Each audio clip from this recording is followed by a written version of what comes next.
A little less than a year ago, I acquired the largest model airplane in my model airplane collection. It was this 1 to 200 scale Airbus A380 from Gemini jets. And this thing is a monster indeed, with its fuselage length and wingspan being longer than a foot, or 30 centimeters for those of you who use a normal measuring system.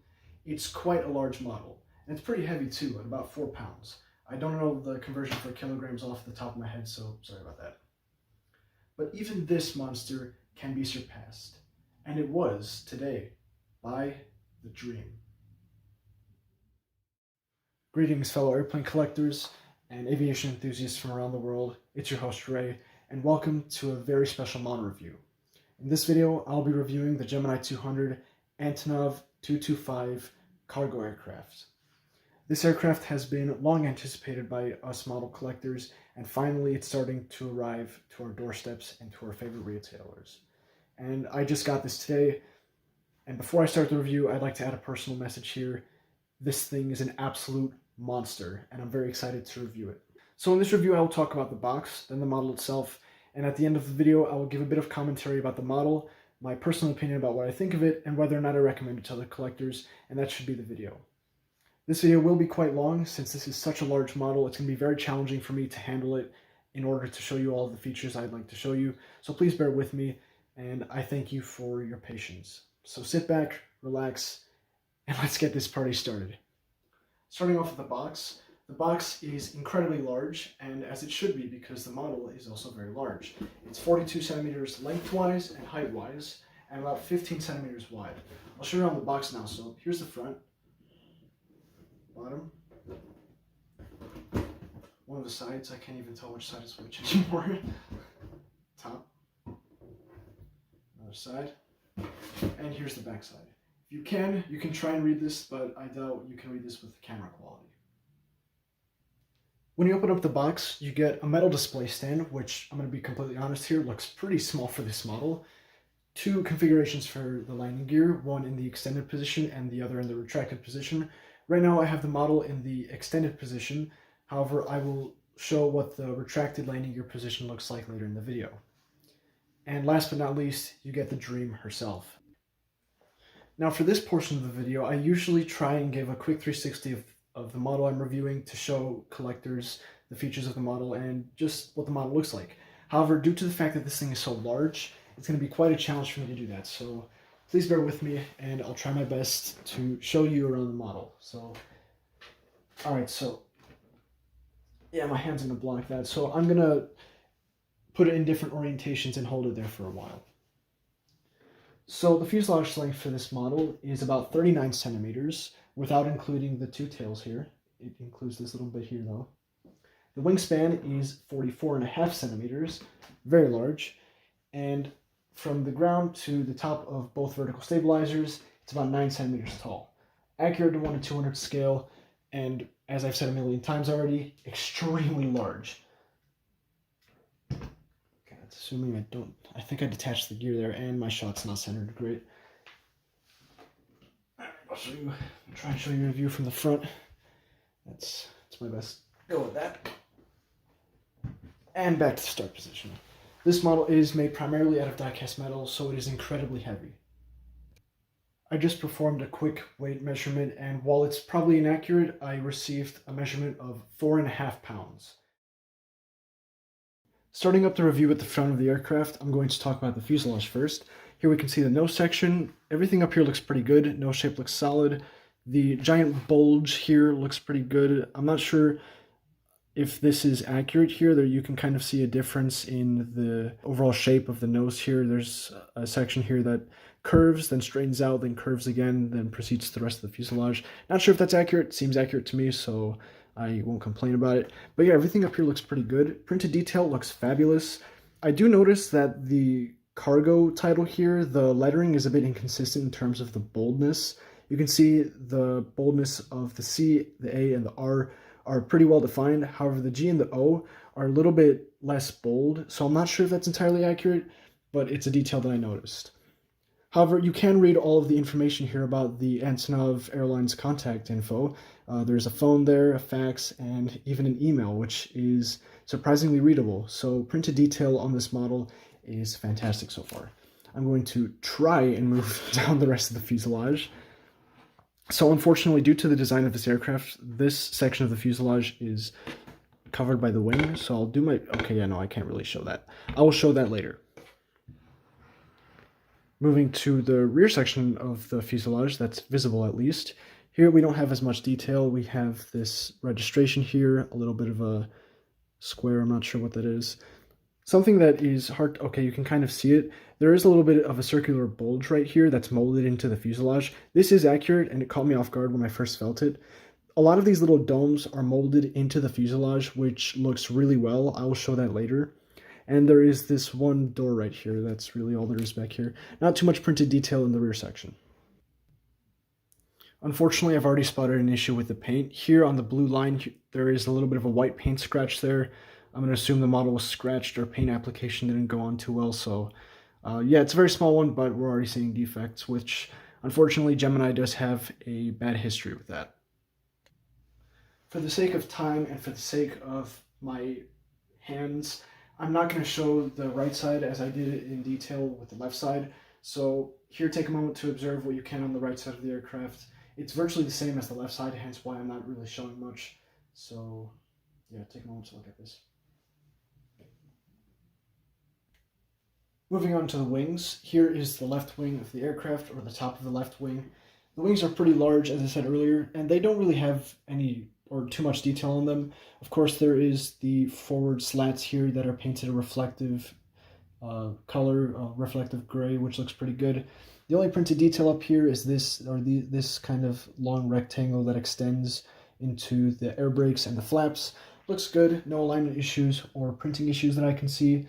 And the tips of the wings are also nicely detailed. There is a red section here and a light, which looks pretty good. I'm not sure if that is not a 3D light. It is a painted on light. Wings look not too detailed, but there's also not that much detail to put on there from what I know.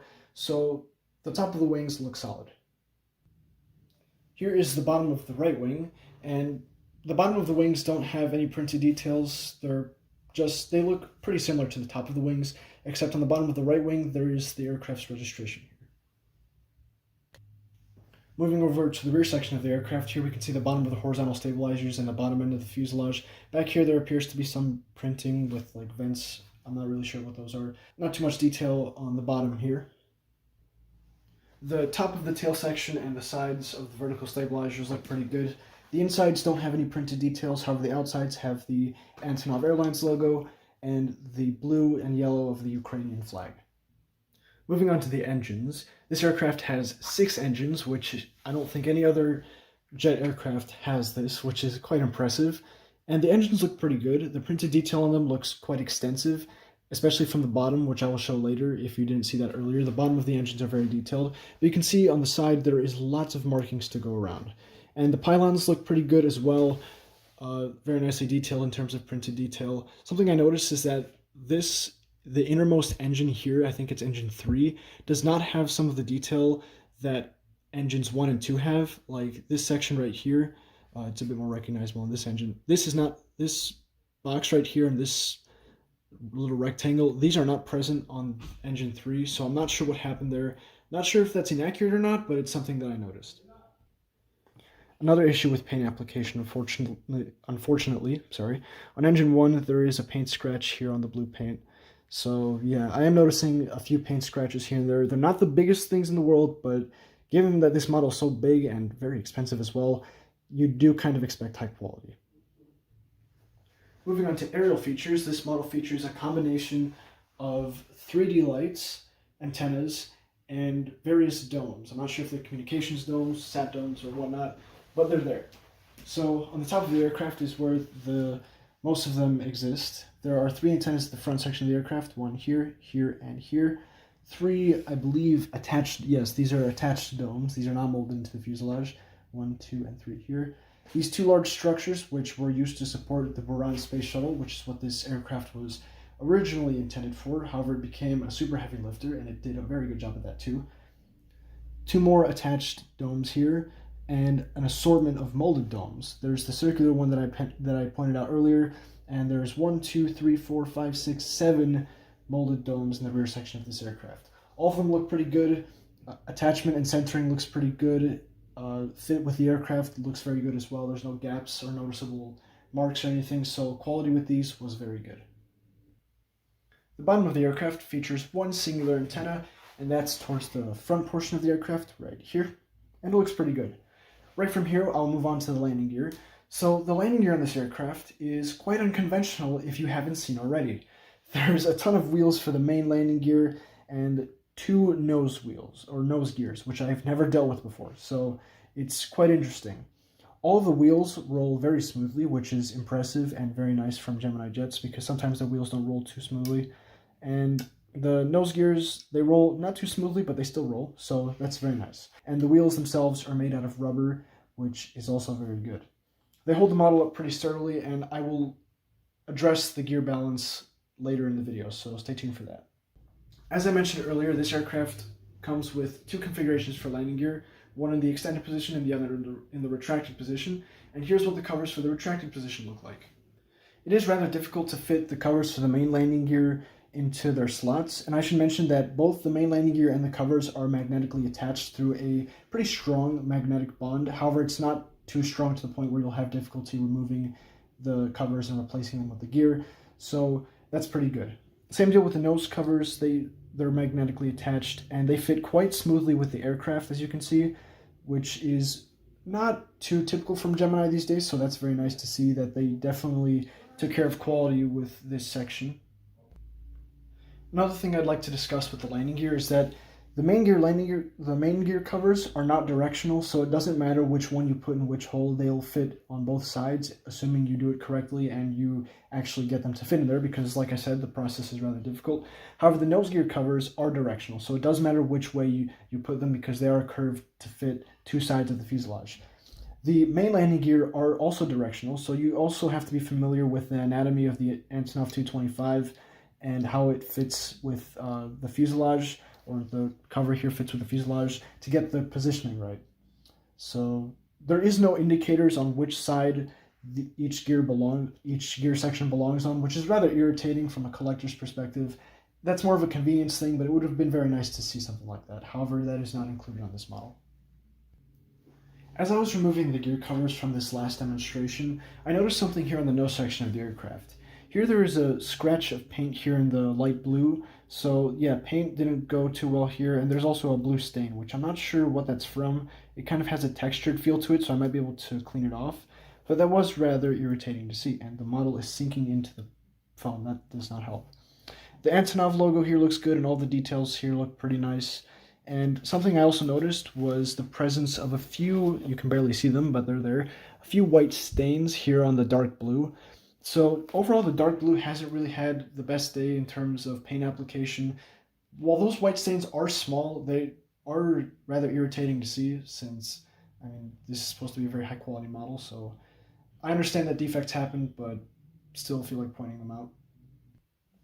Alright, so here's the best view I can give you at the front of the aircraft. Here we can evaluate gear balance, wing flex, and cockpit window printing. Cockpit window printing looks good for the most part. It might be a little bit lopsided to the right side of the aircraft. I'm not 100% sure. That might also be gear balance. However, I don't think it's gear balance. Wing flex looks good. Yes, the main wings are supposed to be bent downwards. That was present on the real aircraft. But yeah, wing flex and placement of the wings looks pretty solid, which is very nice to see. Gear balance looks mostly balanced. It's very hard to tell. I don't really see an imbalance, so I'm going to say gear balance is perfect. Very good.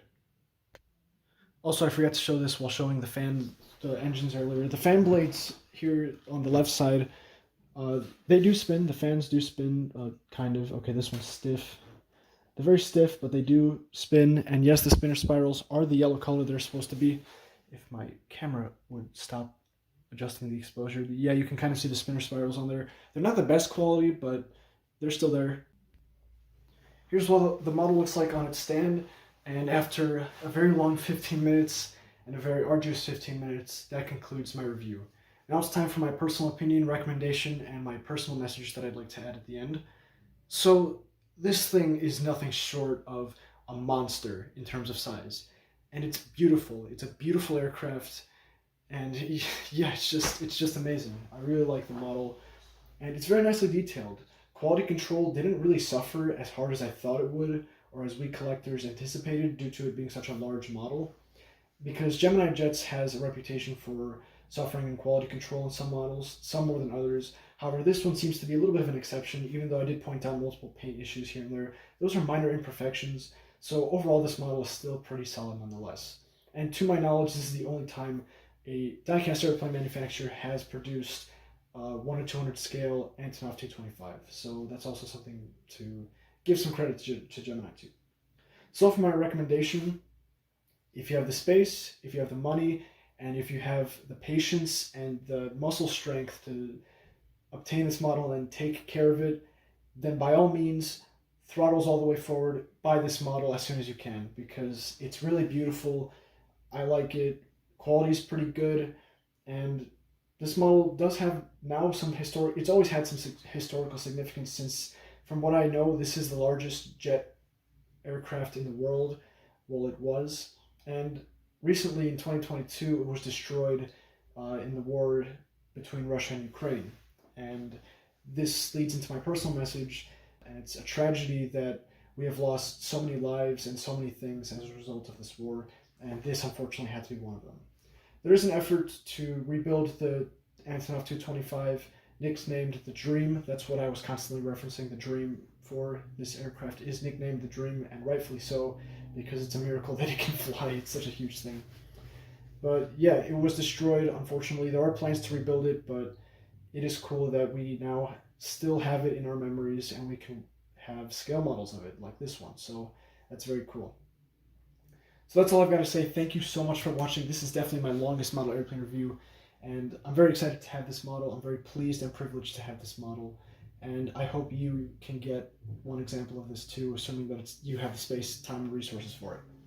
That's all I've got for you today. Thank you so much for watching. Like, comment, and subscribe. Stay tuned for more model airplane content. I do have a few things on the way. Content has been a little bit inconsistent due to the projects I'm working on. I'm furiously building space shuttles like a madman, so that is taking away my time to make these model airplane reviews. And I haven't been getting as many airplanes recently, but I'm very glad that I got this one. That's all I've got for you today. I'm signing off. Take care of yourselves, and I'll catch you in my next video.